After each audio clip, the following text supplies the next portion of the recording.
Hello बच्चों, आप सबका आपके अपने चैनल गोविंद मैथ लेक्चर्स में एक बार फिर से स्वागत है। तो प्रिय विद्यार्थियों, आज की इस क्लास में हम कक्षा 6 और 7 हिंदी विषय की वर्कबुक 2023-24 के कार्यपत्रक 36 और कार्यपत्रक 37 को सॉल्व करना सीखेंगे। कार्यपत्रक 1 से लेकर 35 तक सभी को मैंने बहुत अच्छे से सॉल्व करा दिया है। साथ ही साथ आपकी गणित और अंग्रेजी विषय की क्लासेस भी चल रही है, उनकी लिंक वीडियो के डिस्क्रिप्शन में दी हुई है या फिर चैनल की प्लेलिस्ट पर जाकर आप उन सभी क्लासेस को आराम से देख सकते हैं। कार्यपत्रक 36 में हम क्या सीखेंगे? सूक्ष्म अवलोकन कर लिख पाना, यानी कि हमें बहुत ही बारीकी से चित्रों का अवलोकन करना है और उसके बारे में फिर लिखना है।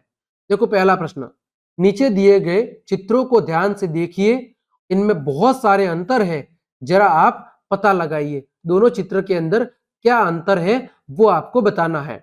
तो देखो पहला अंतर है, यहाँ पर पेड़ का जो रंग है वो कैसा है? येलो है। लेकिन दूसरे चित्र के अंदर जो पेड़ का रंग है वो कैसा है? ग्रीन है। तो पहला अंतर क्या हो गया? पहला अंतर हो गया पेड़ का रंग। कैसा हो गया? कौन सा अंतर हो गया? पेड़ का रंग। ठीक है।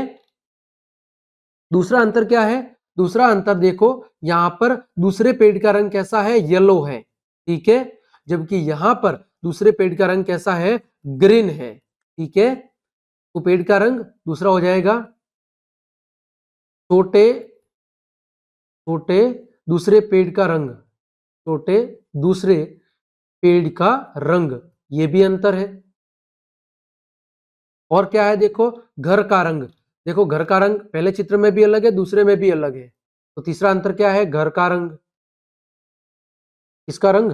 घर का रंग। घर का रंग ये भी अलग अलग है। इसके अलावा क्या अंतर है?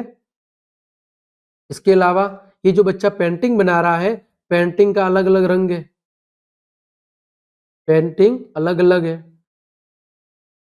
देखो पहले चित्र में पेंटिंग अलग है और दूसरे चित्र के अंदर भी पेंटिंग अलग है। ठीक है।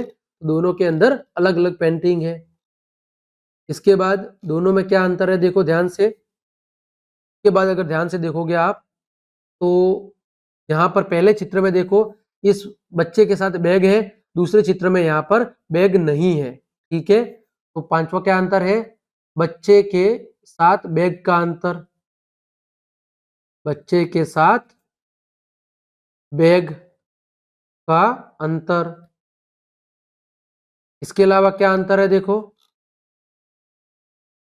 इसके अलावा अंतर और देख लो, आपको क्या अंतर दिख रहा है? तो मुझे तो कुछ यही मुख्य अंतर दिख रहे हैं। अगर आपको और कोई अंतर दिख रहा है तो आप आसानी से लिख लेना। ठीक है। मुझे जो मुख्य मुख्य दिख रहे थे वो मैंने आपको बता दिए। इसके अलावा जो भी आपको अंतर दिख रहा है वो आप लिख लेना। आगे बढ़ते हैं। कार्यपत्रक 37, विराम चिन्हों की पहचान कर पाना। ठीक है। यानी वाक्य के अंदर जो अलग अलग तरह के विराम चिन्ह काम में लिए जाते हैं उनके बारे में सीखेंगे। पहला प्रश्न है, नीचे दिए गए विराम चिन्हों का प्रयोग करते हुए एक एक वाक्य लिखिए।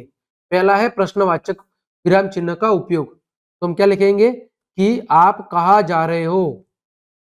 आप कहाँ आप कहाँ जा रहे हो?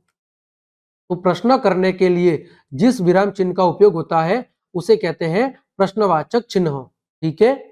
प्रश्न करने के लिए जिस चिन्ह का उपयोग होता है उसे कहते हैं प्रश्नवाचक विराम चिन्ह। दूसरा है विस्मयादि बोधक चिन्ह। का नाम क्या है? विस्मयादि बोधक चिन्ह।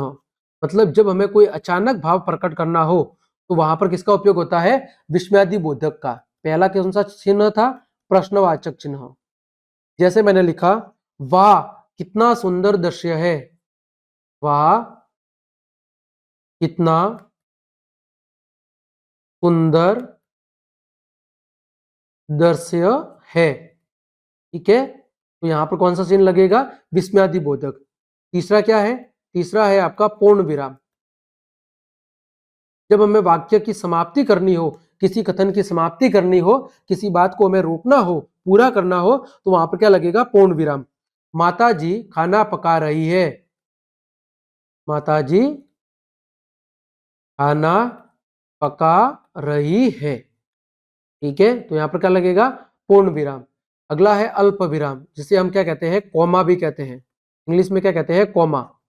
ठीक है, जब हमें दो शब्दों के बीच में क्या बताना हो, कुछ दोनों शब्दों को अलग अलग करना हो, तो वहां पर क्या करेंगे, हम अल्प विराम लगाएंगे। जब हमें कुछ समय के लिए रुकना हो तो हम क्या लगाएंगे, अल्प विराम।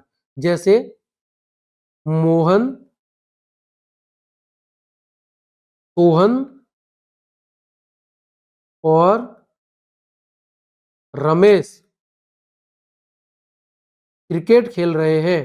तो हमें देखो, मोहन के बाद थोड़ा सा क्या देना था, विराम।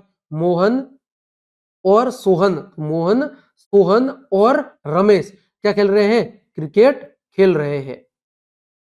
ठीक है, अगला प्रश्न संख्या 2, दिए गए वाक्यों में उचित विराम चिन्ह लगाइए।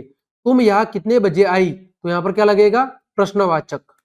अरे विमलेश, तुम गोविंद के घर जाओ, तो अरे के बाद क्या लगेगा, विस्मयादि बोधक। और विमलेश तुम गोविंद के घर जाओ, यहां पर क्या लगेगा, पूर्ण विराम। फिर तुम बाजार जाकर तेल, चीनी, चावल और घी लाना, तो इन दोनों के बीच में अल्प विराम और यहां पर पूर्ण विराम। मेरा नाम सिम्मी और मेरी बहन का नाम क्या है, सानू है, तो यहां पर लास्ट में क्या लगेगा, पूर्ण विराम। अगला प्रश्न संख्या 3, नीचे दिए गए वाक्यों को पढ़िए और कोष्टक में पूछे गए विराम चिन्हों पर सही का निशान लगाएं। वाह कितना सुंदर शॉल है, तो यहाँ पर ये जो चिन्ह है ये कौन सा है, ये आपका विस्मयादि बोधक है। तुम कहाँ जा रहे हो, यहाँ पर क्या पूछ रहा है, प्रश्न। पवन और अमन अच्छे मित्र है, ये कौन सा चिन्ह है, पूर्ण विराम का। आज मैंने हलवा, पूड़ी और जलेबी खाई, ये कौन सा चिन्ह है, अल्प विराम का। ठीक है, तो इस तरह हमने कार्यपत्रक 36 और 37 के सभी प्रश्नों के उत्तर बहुत अच्छे से जान लिए हैं। उम्मीद करता हूं दोनों कार्यपत्रक आपको अच्छे समझ में आए होंगे। तो क्लास देखने के लिए आप सभी का धन्यवाद। यदि आपको मेरी क्लास और मेहनत पसंद आई है तो बच्चों लाइक, कमेंट, शेयर और सब्सक्राइब जरूर करें। आज के लिए इतना ही। जय हिंद, जय भारत।